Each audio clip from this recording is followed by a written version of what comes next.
بسم اللہ الرحمن الرحیم۔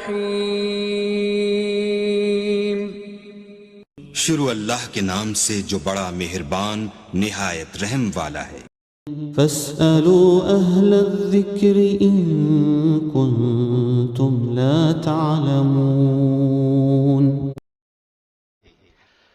بس اگر تم نہیں جانتے تو اہل علم سے دریافت کر لو۔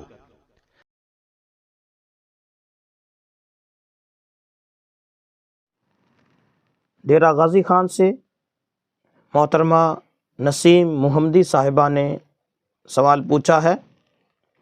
وہ لکھتی ہیں کہ عمرہ کرنے والے بعض لوگ جب جاتے ہیں تو ساتھ بیچنے کے لیے سگریٹ لے جاتے ہیں۔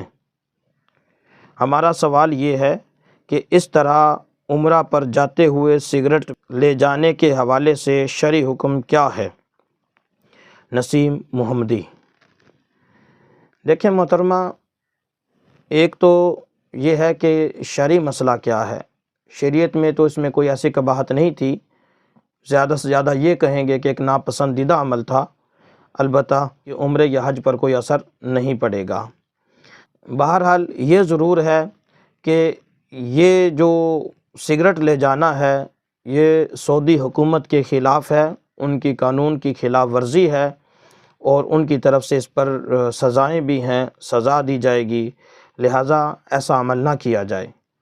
اپنے آپ کو تھوڑے سے پیسوں کے لیے، تھوڑے سے نفع کے لیے اپنے آپ کو جوکھے میں ڈالنا، خطرے میں ڈالنا، وہ ایسا بھی ہوتا ہے بعض اوقات اگر وہ پکڑ لیں تو پھر واپس بھی بھیج دیتے ہیں، اس لیے ایسی چیز سے بچنا چاہیے۔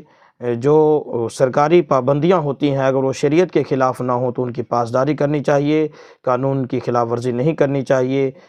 اس لیے جو لوگ سگریٹ یہاں سے لے کر جاتے ہیں ان کو چاہیے کہ وہ ایسا نہ کریں، یہ طریقہ درست نہیں ہے، یہ قانون کی خلاف ورزی ہے، اور قانون کی پاسداری ہمیں کرنی چاہیے، قانون کا لحاظ رکھنا چاہیے۔